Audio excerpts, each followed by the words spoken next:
ऐसी बहुत सारी bodies, for example state election commission हो गया, स्टेट फाइनेंस कमीशन हो गया, कौन अपॉइंट कर रहा है, कौन रिमूव कर रहा है, ये पीडीएफ मैंने बनाया है, हु डज व्हाट। ये पीडीएफ मैं मजाक नहीं कर रहा हूँ, ये बहुत ही काम का पीडीएफ रहेगा। मतलब देखो, तीन चीज़ें हमेशा कंफ्यूज होता है इंसान कि यार इसको प्रेसिडेंट कर रहा है, इसको गवर्नर कर रहा है, या इसको पार्लियामेंट कर रही है। इसके अंदर ही मेजरली कंफ्यूजन होता है अपन को हर बार। तो इस पीडीएफ में मैंने क्या कर रखा है, एक गोल्डन मेंटल मॉडल भी बताया आपको कि रूल 1, रूल 2, रूल 3 क्या देखना है हर बार, ताकि अगर याद भी नहीं रहे तो कैसे क्वेश्चन सही हो सकता है। देखो, कैटेगरी वाइज पहले अपन ने कॉन्स्टिट्यूशनल बॉडीज को कवर कर लिया। जैसे यूपीएससी का चेयरमैन कौन अपॉइंट करता है, प्रेसिडेंट करता है। रिमूव कौन करता है, प्रेसिडेंट, बट कब, only after supreme court's inquiry on misbehaviour, article 317 के अंतर्गत। फिर उसका टेन्योर कितना है, आर्टिकल कौन सा है, ये सारी चीज़ें। फिर सीएजी की बॉडी, फिर उसके बाद में ये पूरा चीफ इलेक्शन कमीशन कर लिया, other election commissioners, finance commission, almost everyone. फिर उसके बाद में स्टेट लेवल पे आ गए अपन। स्टेट लेवल के अंदर में हम देखेंगे स्टेट पब्लिक सर्विस कमीशन, जैसे मैंने बताया, पूछा था आपको सवाल, तो उसका आंसर है गवर्नर अपॉइंट करता है, रिमूव कौन करता है, प्रेसिडेंट करता है।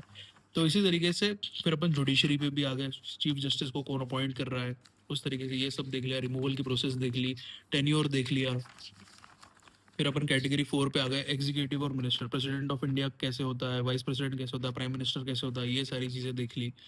फिर अटॉर्नी जनरल को भी देख लिया। फिर कैटेगरी 5 में अपन लेजिस्लेटिव ऑफिसर, स्पीकर्स और चेयरमैन पे आ गए, इनको कौन अपॉइंट कर रहा है, रिमूव कौन कर रहा है, टेन्योर क्या है, आर्टिकल क्या है, ये सारी चीज़ें भी यहाँ मेंशन कर ली।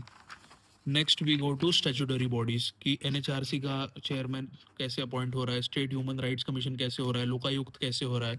और ये सारा डेटा अपडेटेड है गाइस, जिसके अंदर में कहीं पे भी मिस्टेक होने के चांसेस बहुत कम है, क्योंकि बहुत बार वेरीफाई किया है मैंने इसको बनाने के बाद।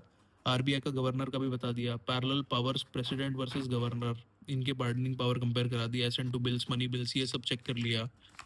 उसके बाद अपन आगे बढ़ेंगे, parallel powers, parliament versus state legislature का जो टेबल है उसको एक बार कंपेयर करा दिया कि कैसे कैसे हो रहा है, वेटो पावर्स भी दिखा दी यहाँ पे। And the thing is, and में जो इम्पोर्टेंट 10-15 चीज़ें मेरे को लगती है, जैसे एंग्लो इंडियन का नॉमिनेशन 104 सीए के बाद में बंद हो गया, तो वो भी यहाँ मेंशन कर रखा है। फिर उसके बाद की आर्टिकल्स डाल दिए, फिर से एक बार पीवाईक्यू कौन से आ चुके हैं, किस टॉपिक पे आ चुके हैं, 2013 से 2023 से 2009 तक, वो सब यहाँ मेंशन कर रखा है। फिर एक प्रेसिडेंट एंड में क्विक रिवीजन का और एक टेबल दे रखा है। तो इस पीडीएफ को कर लो, पॉलिटी के अंदर में बहुत ही कम मिस्टेक करोगे, क्योंकि यही पे ट्रैप कर रहे हैं वो हर साल आपको कि पार्लियामेंट कर रहा है, प्रेसिडेंट कर रहा है, गवर्नर कर रहा है। Do this and you will be sorted.